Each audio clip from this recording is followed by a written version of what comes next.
పీకే ప్రశాంత్ కిషోర్. దేశంలో ఈ పేరు తెలియని వారు పెద్దగా ఉండరు. ఏ రాష్ట్రంలో ఎన్నికలు వచ్చినా అక్కడ పలు పార్టీలు ప్రశాంత్ కిషోర్తో టచ్లోకి వెళ్ళిపోతాయి. ఎన్నో పార్టీలకు ఎన్నికల వ్యూహకర్తగా పనిచేసి వారి గెలుపులో కీలక పాత్ర పోషించారు ప్రశాంత్ కిషోర్. సర్వేలు, సూచనలు, తనదైన వ్యూహాలతో పలు పార్టీల విజయాల్లో కీలకంగా వ్యవహరించారు.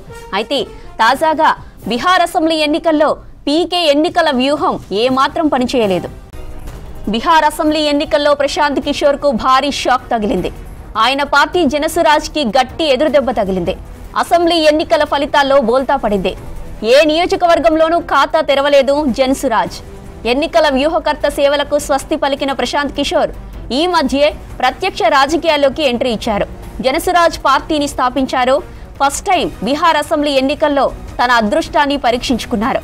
మొత్తం అన్ని స్థానాల్లో తన పార్టీ అభ్యర్థులను బరిలోకి దింపారు. అధికార విపక్షాల కంటే ముందుగానే తమ పార్టీ నుంచి అభ్యర్థులను ప్రకటించారు.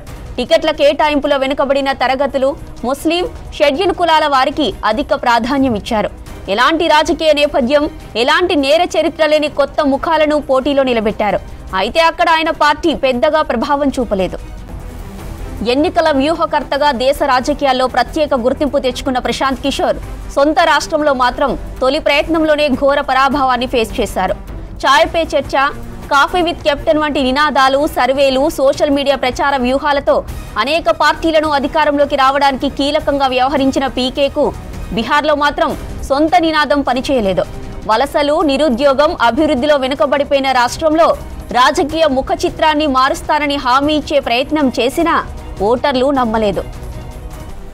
బీహార్లో పీకే ఎన్నికల వ్యూహం ఫెయిల్ అయింది. జనసురాజ్ పార్టీ కనీసం ఖాతా కూడా తెరవకపోవడం చర్చనీయాంశంగా మారింది.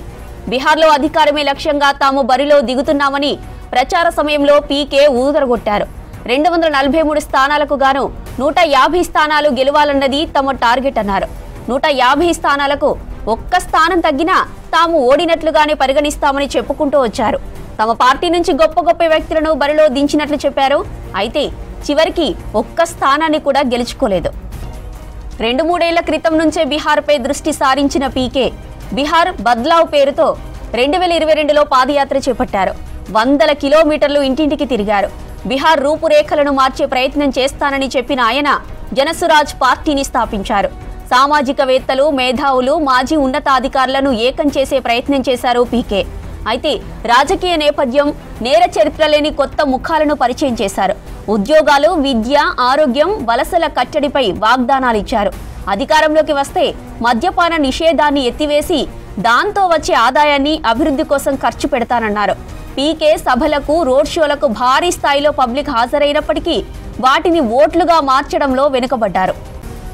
జనసురాజ్ పార్టీలో జనాదరణ ఉన్న నేతలు లేకపోవడం, సంస్థాగతంగా పార్టీ బలహీనంగా ఉండడం, కొన్ని చోట్ల క్యాడర్ తిరుగుబాటు, చివరి క్షణంలో నేతలు పార్టీలు మారడం వంటివి జనసురాజ్ కు ప్రతికూలంగా మారాయి.